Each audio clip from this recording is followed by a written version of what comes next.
আজ আমি রান্না করব মুরগি দিয়ে আলু আর কাঁঠালের বিচি। প্রথমে তেজপাতা, ছোট এলাচ, দারচিনি, লং, গোলমরিচ।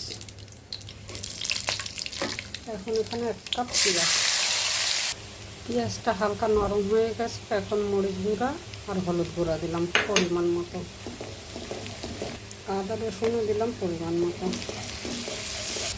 এখন অল্প একটু পানি দিয়ে কষাবো। এখন দিব ধনে গুঁড়া, জিরা গুঁড়া আর স্বাদ মতো লবণ। আমার মশলাটা কষানো হয়ে গেছে, এখন চিকেনগুলো দিব।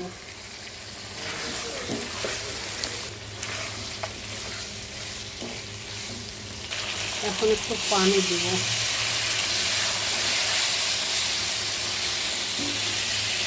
আমি অফ ক্যামেরায় 3-4 বার পানি দিয়ে দিয়ে মুরগিগুলো কষিয়ে নিয়েছি।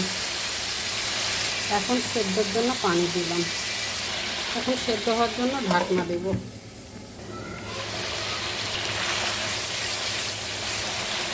মুরগিটা মোটামুটি হয়ে গেছে। এখন আলু কাঁঠালের বিচি দেবো।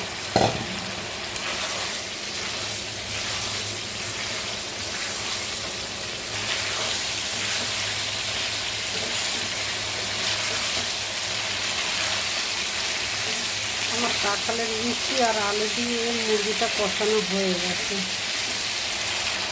এখন সেদ্ধ হওয়ার জন্য গরম পানি দেব।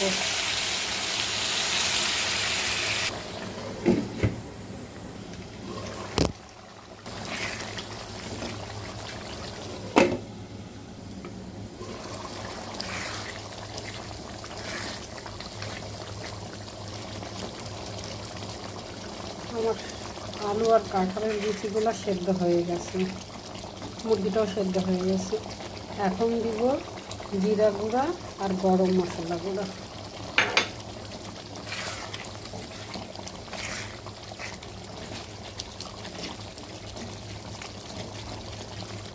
আমার রান্নাটা শেষ হয়ে গেল।